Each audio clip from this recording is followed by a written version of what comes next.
I think we've established by now that accomplice liability is essentially the core of party to a crime law. The accomplice is as liable as the principal. All right? So now let's talk about strict liability and vicarious liability.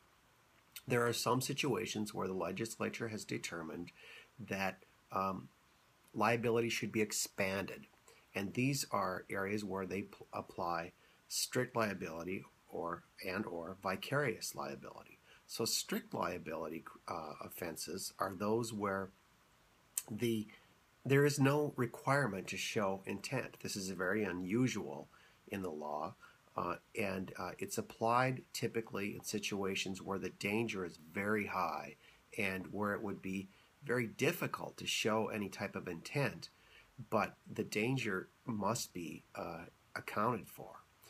The best example I can give of this is from manufacturing defects. So if a manufacturer is making, let's say, a crib toy that's supposed to go in babies' cribs, I don't think anyone would contend that the manufacturer is trying to commit some harm to babies. I don't think that the manufacturer factually does want that to happen.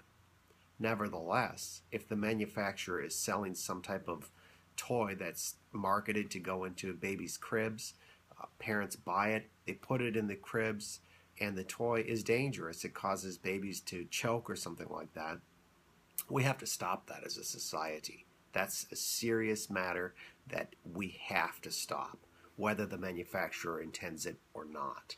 And so that's where strict liability comes into play. And the legislature will say in a situation like that, manufacturer, basically you're being put on notice. You've got to have everything thoroughly tested so this doesn't happen, because it's not going to be enough if you are charged with an offense for you to come in, to us, to the court, and say, hey, I didn't mean for that to happen, sorry, we'll fix it, we'll change it for next time around, when the damage has already been done. So those are strict liability offenses, okay? Vicarious liability offenses are for situations where blame is shifted, all right? And the best example I can give of this also applies kind of to industry, but it's more along the lines of this. Let's say that you have you're the owner of a company, a restaurant maybe, and your employees are committing heinous acts, and you don't care. They're still selling the food and you're still making money off of them, so you don't bother supervising them. And so the employees are doing all sorts of, maybe they're overcharging customers, or maybe they're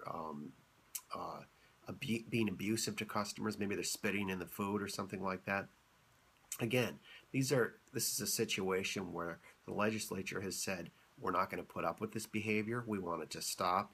We're going to make it stop through the use of the law. But it's not enough to just punish the individual employees sometimes, because they'll be punished as well, by the way.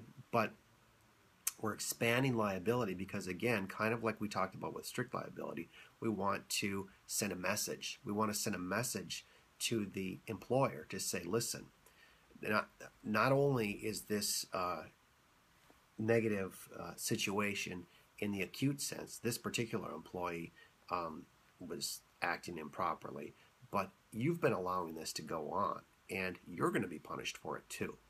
So that's what vicarious liability is about. It's about expanding liability to include not just the person who committed the act, but also other people who are responsible for that person. And that's where we get that phrase of respondeat superior. It's a little Latin for you there, that says that the master is responsible for the acts of the servant, or the employer is responsible for the acts of the employee.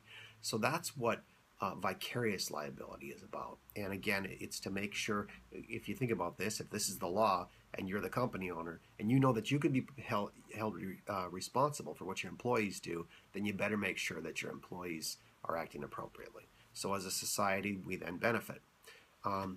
That's it.